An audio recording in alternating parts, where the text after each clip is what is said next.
जो हुआ नहीं होना चाहिए था, लेकिन दोबारा ऐसा ना हो इसके लिए क्या हमने कुछ सोचा है?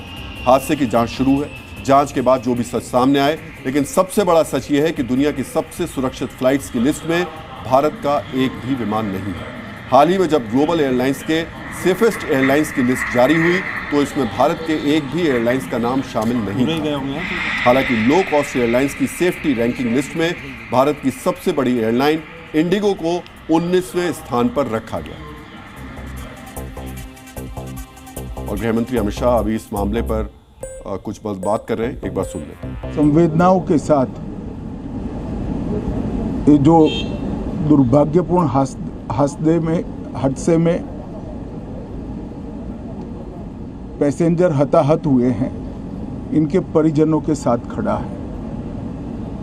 सबसे पहले मैं भारत सरकार, गुजरात सरकार, भारत सरकार के प्रधानमंत्री जी और गुजरात सरकार की ओर से भी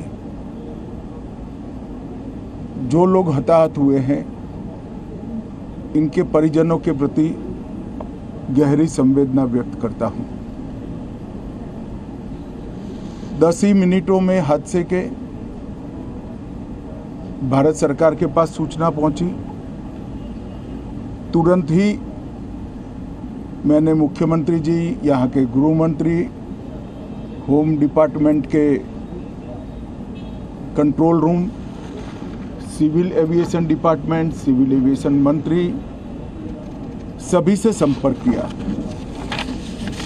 प्रधानमंत्री जी का भी तुरंत ही फोन आ गया और भारत सरकार और गुजरात सरकार के सभी डिपार्टमेंट एक साथ होकर राहत और बचाव कार्य में लगे। इस विमान में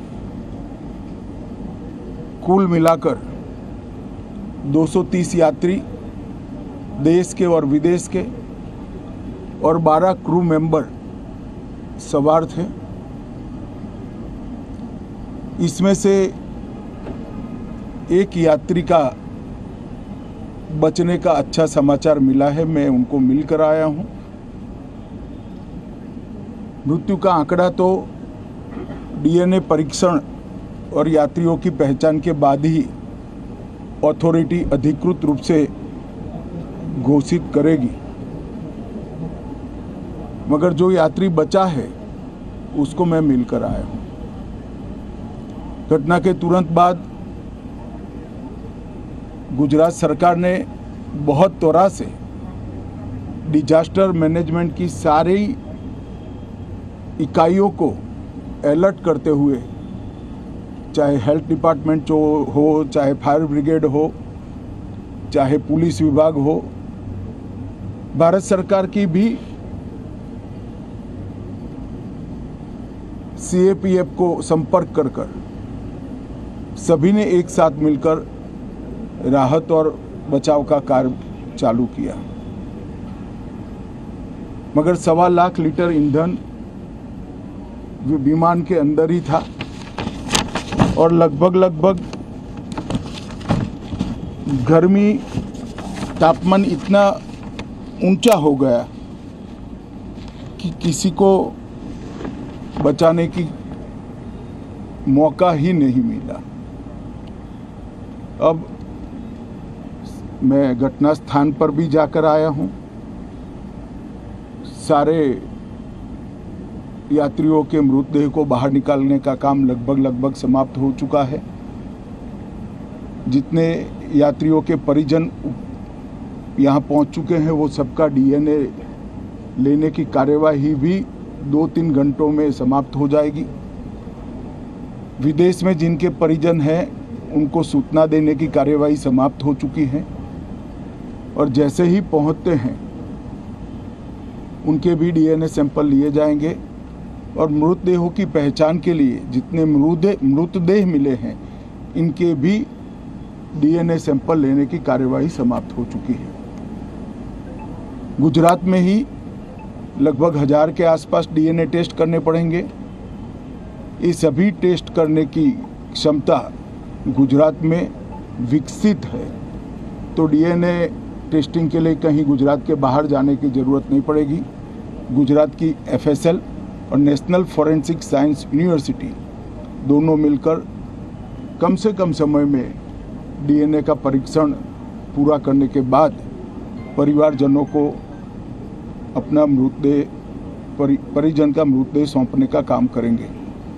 उनके रहने की सुविधा, उनकी सांत्वना की सुविधा, जिनको मेडिकल प्रॉब्लम ट्रॉमा के कारण हुए इनकी मेडिकल की सुविधा, ये सारी व्यवस्था बहुत सुचारू रूप से हो चुकी है। अभी रिव्यू मीटिंग में सारी व्यवस्थाओं को हम सब मंत्रियों ने साथ में मिलकर देखा है। एविएशन डिपार्टमेंट ने अपनी जांच शुरू कर दी है और जांच तेजी से आगे बढ़े इसके लिए भी एविएशन मंत्री जी ने सूचनाएं दी हैं। मैं फिर से एक बार राहत काम में जिन जिन एजेंसियों ने त्वरा के साथ बचाव और राहत का काम किया वो सभी का धन्यवाद करना चाहता हूं और फिर से एक बार जिन्होंने अपने परिजनों को गंवाया है, हताहत हुए हैं, वो सभी को मनपूर्वक संवेदनाएं व्यक्त करता हूं। मैं एक बार ज़रूर कहना चाहता हूं कि ये एक्सीडेंट है, एक्सीडेंट को कोई रोक नहीं सकता, परंतु 365 दिन 24 घंटा इस तरह की घटना के लिए प्रशासन का जो अलर्टनेस है उसकी कसौटी उसी वक्त होती है जब ऐसी घटनाएं होती है। और आज गुजरात के डिजास्टर मैनेजमेंट की तैयारियों का एक प्रकार से दुर्भाग्यपूर्ण तरीके से मगर कसौटी हुआ और बहुत त्वरा के साथ यहाँ पर काम किया गया, वो पूरे देश के मीडिया के सामने और परिजनों के सामने भी आया है। अंत में मैं फिर से एक बार सम्माननीय प्रधानमंत्री नरेंद्र मोदी जी की ओर से, भारत सरकार और गुजरात सरकार की ओर से सभी हताहत लोगों के परिजनों के प्रति गहरी संवेदना व्यक्त करता हूं। धन्यवाद। तो गृह मंत्री अमित शाह बता रहे हैं कि एक तो जो लोग मारे गए हैं जिस हादसे में जिनकी मृत्यु हुई है उन सभी के डीएनए टेस्ट कराए जाएंगे। गुजरात में ही सबके डीएनए टेस्ट होंगे और इसके अलावा उनके परिवार के लोगों से भी डीएनए टेस्ट कराने के लिए कहा गया है। इस पूरे मामले की जो जांच है, हादसे की जांच है, वो शुरू कर दी गई है एविएशन मिनिस्ट्री की तरफ से। उसके बाद ही क्लियर हो पाएगा कि हादसे की वजह क्या रही। Zee News।